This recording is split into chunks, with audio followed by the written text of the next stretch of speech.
All right, we're recording. Hello, Rehana. Hello, Sophie. Do you like my singing bowl? I love that. Right, cool. I got into a lot of trouble with this. I don't know if you took any notice, but there was a bit of controversy that I use this. So for a lot of Christians, they get very concerned about any kind of implements from other religions that if you call yourself a Christian. So someone said, how can you call yourself a Christian and use a singing bowl? Is that crazy? Does that sound crazy to you? I wouldn't be too bothered. So is it like that with being a Muslim? Like, do you have to, do people get worried if you, like for instance, if you did a singing bowl, would that worry anyone as a Muslim? It's different with different people. Some people might be a bit more... Like people with a very basic approach or very fundamental or very restricted approach would be like, oh, why are you doing something like a non-Muslim? So it's the same in Christianity, But, but I think we don't need to be so stuck up. Yeah. Well, that's what I thought. I just enjoy it. It doesn't... I'm not trying to access Buddhist spirits or anything. You can't. They're not that free to, just come on one call. So could be more dedicated than that. Must be busy. So we've got Rehana here today. Again, we've had Rehana once before. We had a really interesting conversation about growing up in Pakistan and so on. So it's lovely to have you back again. Thanks for coming, Rehana. Thank you for inviting me. So we've just been having a little bit of a chat, getting ready. We thought we'd talk a bit about Gaza and what's going on over there and in the world. And so, so you've taken an interest in Gaza for a while now? I don't think anyone can close their eyes on Gaza, or anyone should close their eyes on Gaza. Yes, I think, as I was saying, I think I did in a way, like, my ex-husband Tim has been very concerned about what's going on and been to protests, been a friend of Palestine and so on. And when he'd try and explain to me, I'd sort of be like, oh yeah, but I'd hear from other people who supported Israel that, it's like Hamas are terrible, they're terrorists, and, poor Israel is having to defend themselves. And so I didn't have a way to work it out. So I keep going, maybe this, maybe that, I don't know. So I would just step back. And I think maybe that happens a bit. Hey, people just except now, I think the last couple of years, it's something, the tables have turned in people's awareness. And so since the war that started on October 7th, since that invasion of Israel, and then the war that's been declared as a result, we're 2 years down the track now, and the situation is appalling, to say the least. And I think so. The more I look into it now, the more I see it has been appalling for a long time. But it's extraordinary to watch this happening in real time. The people can see what's happening, but somehow nobody can stop it from happening. Yeah, nobody alone can stop it from happening, but if people come together, stand together, keep their eyes open, and keep their hearts open for humanity, then we are not weak, we are strong, and we can create an impact. And we can tell that powerful elite that stop it, it's enough. Yes, I wonder, because I know that people have had attempts at those sorts of ideas, haven't they? There was a whole lot of people came from all different countries and sort of marching in towards Gaza, but I think they got stopped in Egypt. I don't know if you saw that. Yeah. And I think there's a group of countries getting together, that they were getting together in Colombia and South America, lots of 20 different countries that were saying no, that they wouldn't support it anymore. But I wonder how much it can really stop it.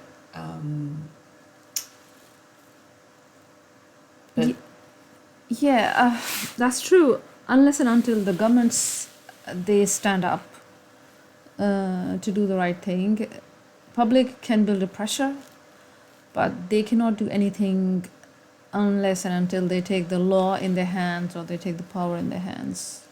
But obviously, as a matter of fact, it is the governments which can actually create an action about it. But I guess as much as we think social media is a nuisance, it's also because of the social media that the general public in the whole world, they have started receiving the news about what's been happening in Gaza.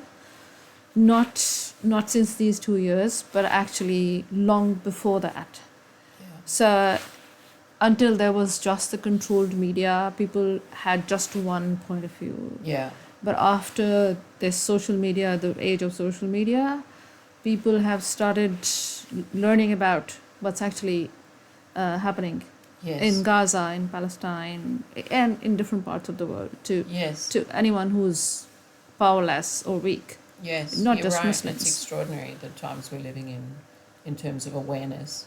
Yeah. And it really is like a watershed moment that we're living through about this awareness of Israel. Because as I was saying, in our culture, we've been very indoctrinated to see Jewish people as victims and to have a support for Israel in that sense that of this like over and over again indoctrination of how terrible the Holocaust was, and which of course it was. It was. But there's a lot of terrible things happened to a lot of people throughout the world and throughout history. But I think, as we touched on when we were talking before about the New World Order idea and the Zionist state is somehow connected into a vying for world government, that I think that they're clever in learning that if you create a persona of victimhood over whatever group you want to succeed with, if you make people feel, then it's kind of like hands off, and that's what it's been like a bit for the Jewish people, that that if you question anything they do, you labelled anti-Semite, and which kind of aligns you with Hitler kind of thing, which is in our culture has been like right up there with the devil. You know, Hitler is kind of like the most evil human being you could ever be. And so everyone's been very afraid to criticise anything that the Jewish people do or Israel. Even discuss it. Yeah, that's right. Yep. You got this sort of deep anxiety about it, like, oh, you don't. So yeah, it's kind of interesting to watch that unravel and to see people start to have these conversations now openly. And that, like, so I follow Candace Owens a lot. I don't know if you ever watch her show. She's a YouTuber. She's an African-American woman. A young woman, yes. And she's very feisty and very, I mean, sometimes she goes a bit far for me, but she's been great in that she finally said, when the images started coming out of what was happening in Gaza, and she'd see these on X, she said she'd see this horrible footage of the children, pulling children out of the rubbish, and all she wanted to do was say, this is awful, I don't stand, you know, like this is genocide and it's awful. She, you know, a huge pushback, and so she's been labelled, she actually won Anti-Semite of the Year with the Jewish Association.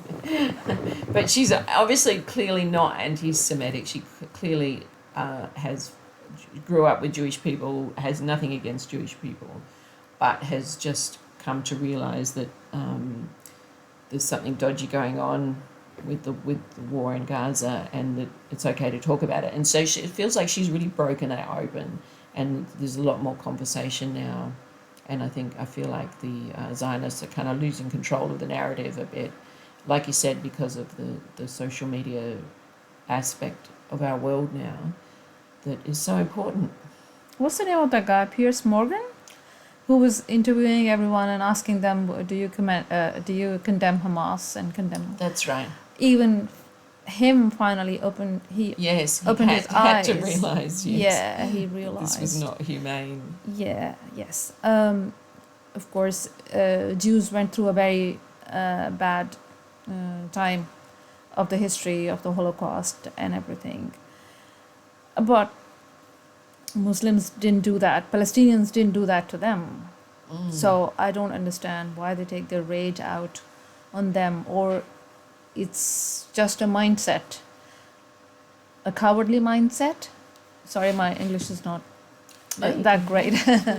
So it's a very cowardly mindset that you take your rage out on someone who's weaker than you, Yes. who's weaker than you, and to be so self-centered and selfish, not to think rationally, not to think humanly, and just do such bad things with innocent people. Okay, let's assume that Hamas did whatever they did. But as a common person, when we look back at the history, Hamas was actually supported and funded by Israel to weaken the PLO, the Palestinian Liberation Organization, from Yasser Arafat. To counter him, they supported Hamas. Yeah. And during the course, obviously, they couldn't refrain from their mindset, I mean Israel, and they kept on doing things. And during the course, all those people who were brought up by Israel and Hamas, they eventually realized that this is a bad psychology, and they started feeling for their Palestinian people, because obviously they themselves are Palestinian. So Hamas was supported by Israel. But what were they fighting for if they weren't fighting for the Palestinians initially? I'm talking about like long term back. They started Hamas as a political organization and as a local resistance organization to curb a Palestinian Liberation Organization and Yasser Arafat, because Yasser Arafat was very popular. Yes, I'm trying to remember now. I did watch some things recently about this and saw, all the layers of history that's gone on and the attempts of people, and you start to realise how the levels of desperation that must be involved in all the attempts to do things the right way and try to establish things like with Yasser Arafat and yes.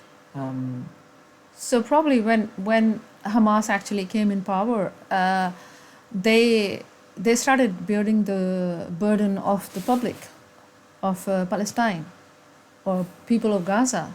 And then they realized that whatever Israel is doing is wrong, and they stood against them eventually. Yes. And I've heard, sorry. Yeah, and when we talk about the 7th October, hello, really? A few people, they went into Israel. They went through all the security checks, all those hundreds and thousands of cameras, all the super tech machines and everything. Yeah. And they kidnapped people and they brought them out, and what? Yeah. And Israel security and IDF, they were sleeping. Yeah. What? And I heard recently that a lot of the people that died, because they bring up this number of how many people died on that day, Israelis, but apparently a lot of them were killed by Israel. They had this, what was it called, the something rule, where they didn't want anyone to escape, so they had to just bomb everyone escaping, and apparently it was like a heap of them were Israelis. To make it look more gruesome, more horrific. Yeah. I believe so, yeah.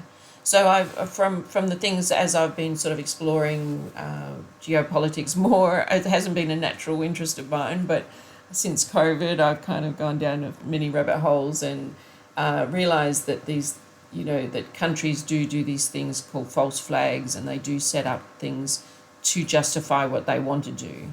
And the more I look at October 7th, the more it looks, there's a lot of evidence. And I think even that, there's solid evidence that they didn't take, that they were warned, but they didn't acknowledge it. And like you said, all the things that it's a bit like Jeffrey Epstein killing himself. The cameras just happened to be out, and this had just happened to be like that, and the guards were asleep. It's a bit like that, isn't it? Like just a bit too a perfect. bit suspicious. Too perfect. Yeah, I remember there was interviews going around. I remember seeing some interviews of some of the guys that came in, the Palestinians that came into Israel. I haven't seen that since. It was very interesting, but they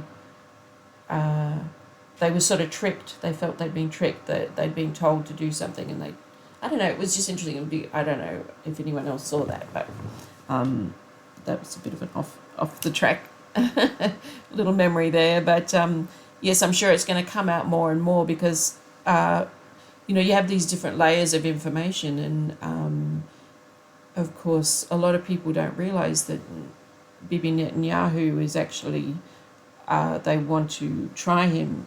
He's having to go to court. I think Trump said something about it, which made it recently maybe more people aware of it, but they've been trying to try him for crimes and treason and all kinds of things for a long time. So it's not that simple. And part of it is about this October 7th and the implication that he has set it up as a false flag, because there's video of him for a long time with this is the intention all along, is to clear out Gaza and reclaim it. And are you aware of any of that? Yeah, that and I was listening to another podcast that many of the prime ministers, presidents, and many people in Israel, they were not actually from Palestine. Many were from Ukraine. Even Golda Meir and she was Ukrainian. yeah. Interesting. So it's a very weird story of command and control and conspiracies. Yeah, that's right. I think even Jews, the real Jews, they need to think who they're giving their control to. Yeah. And did you see the young people were protesting in Israel recently, burning their IDF cards, their papers to Israel Defense Force? Yeah, that's right. Yeah. Burning it publicly. And so there's a lot of Jews that are very upset about what's going on, so it's not necessarily representing Jewish people. I don't think so. I don't think that. And a lot of since Tim's been here and we've been watching things, a lot of the, there's a lot of American Jews that are speak out a lot about what's going on and against Zionism. So one of my concerns as a Christian also is that I've come to realise, because I know a lot of Christians who have this idea that they have to bless Israel. I don't know if you've come across this or are aware of it, but there's this idea that there's been, I think it's part of the Zionist plot myself. Some people say there's no evidence for it, that they actually, there was a Bible developed at the turn of the 20th century, a study Bible, and it had notes in it, which hadn't been a thing for Bibles at that stage much, but the study notes were sort of subtly directing people towards a Zionist mindset, which hadn't been part of the Christian thinking before that. But it started to develop this idea for a lot of Christians that because the Bible is full of Jewish history, it's the story of the Jews, and that it sort of develops this idea that we have to support that Israel is God's chosen people, and that we are obliged to support them as God's chosen people somehow. So that's become a bit of a thing, and I think is why a lot of American Christians and that have supported this whole process and don't want to look, at what's going on, because they have this idea that Israel is still God's chosen people and that they have to support them no matter what. Yeah, that's true. God's chosen people for a certain time, but time and again they betrayed God. They killed the messengers of God, and they caused corruption in the land. In Quran, being a Muslim, I've read this many times in Quran. In fact, Quran has addressed Jews over and over again. Right. It talks about the Jews. Talks a lot about Jews. Yeah. Right. Talks a lot about Jews.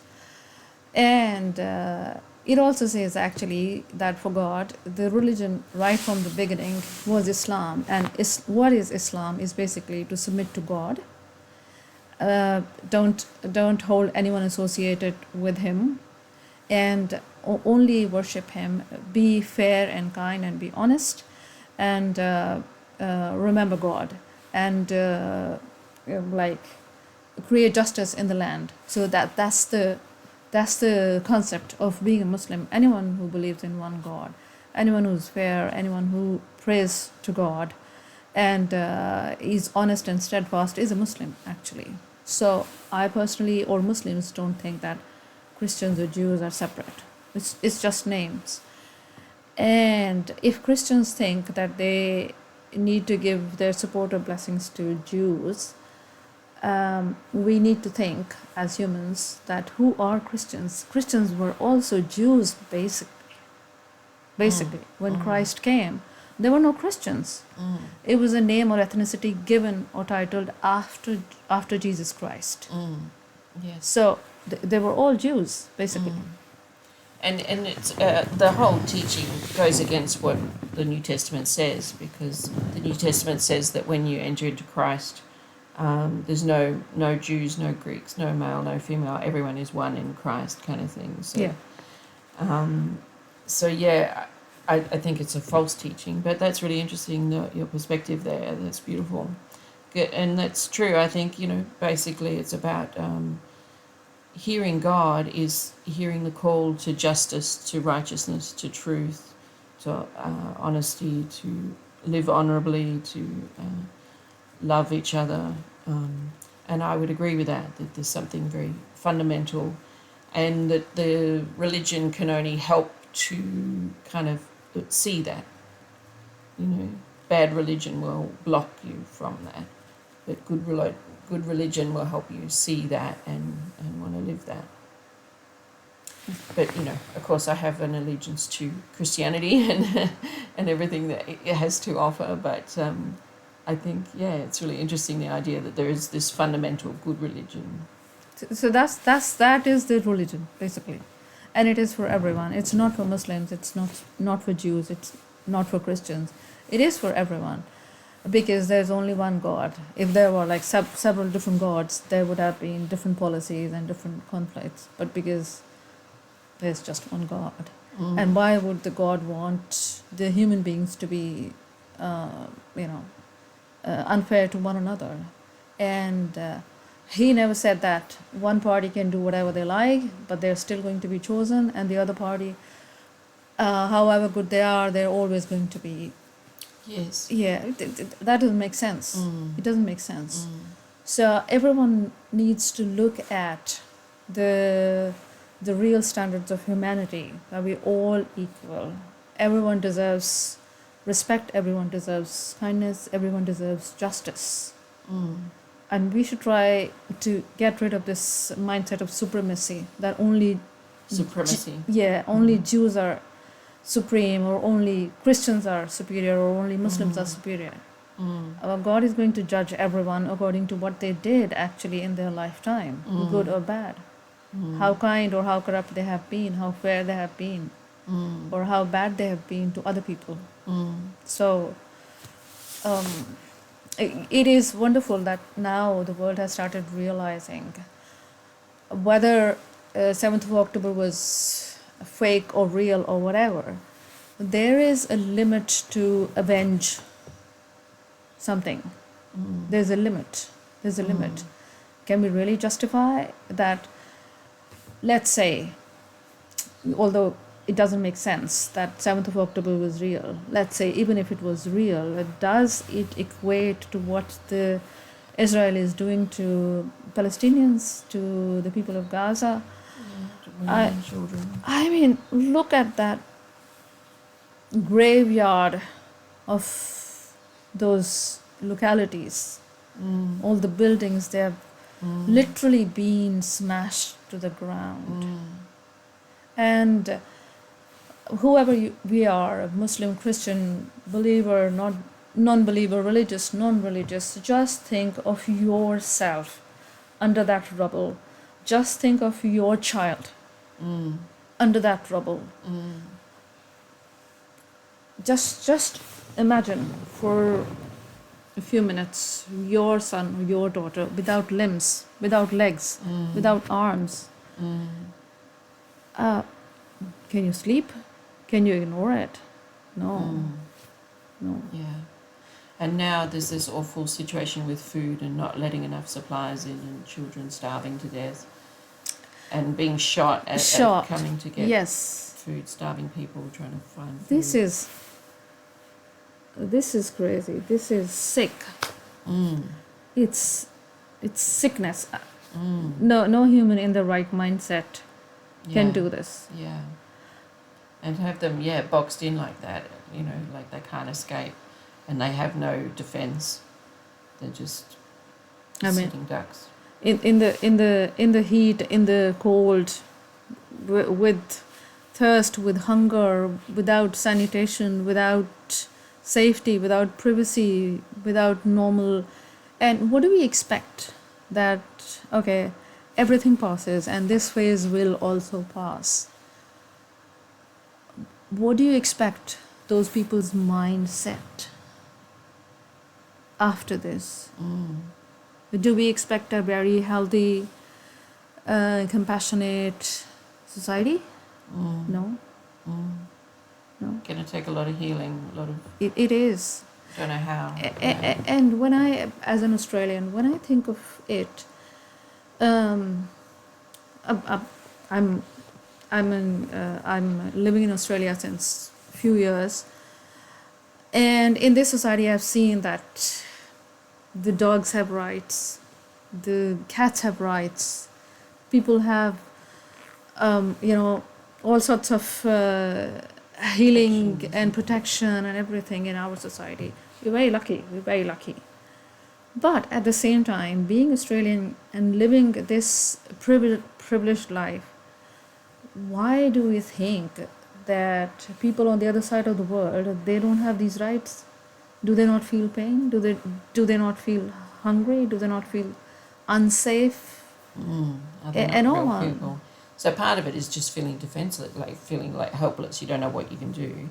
But I think a lot of it is this false picture of our allegiance to Israel, and that somehow that indoctrination that they're all just terrorists and don't look kind of thing. So I think as soon as, like you say, as soon as people look and see the reality, you can't unsee. You can't unsee it, Yeah, you can't unsee. Mind you, I haven't looked a lot. I just take people's word for it. About the actual images. Oh my God. I myself deliberately sometimes look away because I look at a clip or something that for 2, 3, 4 days, it keeps coming back to my mind. Whether I'm sitting, eating, sleeping, I realize that, oh my God, how lucky I am and what they must be going through. When I prepare food for my kids, for my family, I think of those kids whose parents died. And their bodies are even not normal. They have amputated legs or hands. Or who's going to give them a hug? Who's going to put them to sleep? Who is cooking food for them? Who's making them feel safe? And these Israelis, they don't feel anything. You know what? Actually, off and on, I've seen very old videos of Israeli schools where they are teaching their primary school kids. And it's the videos of the classrooms where they're asking their kids, what are you going to do when you grow up? And the kids, they have different answers, but they all have this overall meaning that when I grow up, I'm going to kill a Palestinian, I'm going to kill a Muslim, So this is the decades of brainwashing that they've been doing to their own children. That's why we see such heartless soldiers in IDF. Yeah. That's why we see such heinous war crimes Yeah. against helpless and defenseless people.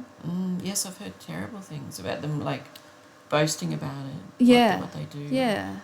Celebrating their birthdays, bombing bombing the different places in Gaza and singing happy birthday. And anyone who does it, anyone, even if a Muslim does to anyone, it's wrong. It's wrong. But how does it become part of the culture? Like you're saying, it's been over a long period of time that to be able to disassociate your sympathy from a people and say, Yeah. I don't have to feel anything about them because they're not us. They're somehow inferior. They're like animals. We don't have to care about them. Like you said, but like you say, in the modern world, people care so much about animals even that they wouldn't treat them like this.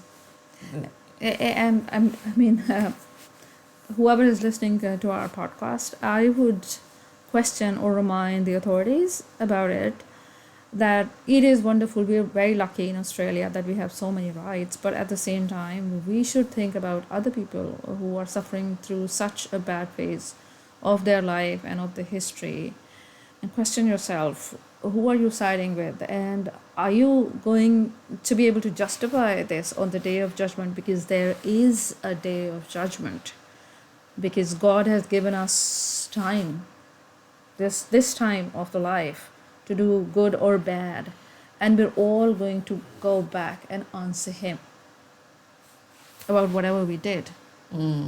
Yeah. All right. We said we didn't want to go too long, so I don't know how long we're going to go, but we're right on 30 minutes. So yes, well, we probably should leave it there. It's a bit hard then to go on to more jovial things like your work, all but right. do you want to say anything about what you're doing with your artwork? So for those who haven't watched Rehana before, she's a fabric artist and does lots of workshops with dyeing, and do you want to talk a little bit about that? Yeah, I'm a textile artist. For those who haven't known me, I'm a textile artist, and I do Indonesian batik printing, Japanese indigo shibori dyeing, and Pakistani chunri dyeing, stuff like that. So I do a lot of creative things. I went and did a workshop with Rehana recently, and we did Pakistani Truck art. art. Yeah. And that was really cool. I had a lot of fun doing that with my friend Lynn. Shout out to Lynn. I hope I can do something with you again soon, because, wonderful workshops. Thank you. So we'll put any links down below if there's anything you want to share about. So you're doing something with Sala? Yeah. I'm going to be having a couple of workshops with the same Pakistani truck art. In fact, I've recently painted a cricket bat with the truck art, and I would share the photos with you so you can add those photos on the link. Yeah, great. And we're going to be doing a couple of workshops with the Pakistani truck art to share all the wonderful things from different cultures with the Aussie communities. Wonderful, yeah. Oh, well, that's been good. It's a sober topic, but it's such an important one to be becoming aware of in our world today. So, if you've got this far, anyone, and you want to comment about what you think about the situation in the world and what we've been talking about, please give us your comment, and I'll let Rehana know if you want to ask her any questions. She'll get linked to that. So, thank you very much. My pleasure. Thank you. Blessings, everyone. Shalom. Bye. Stop.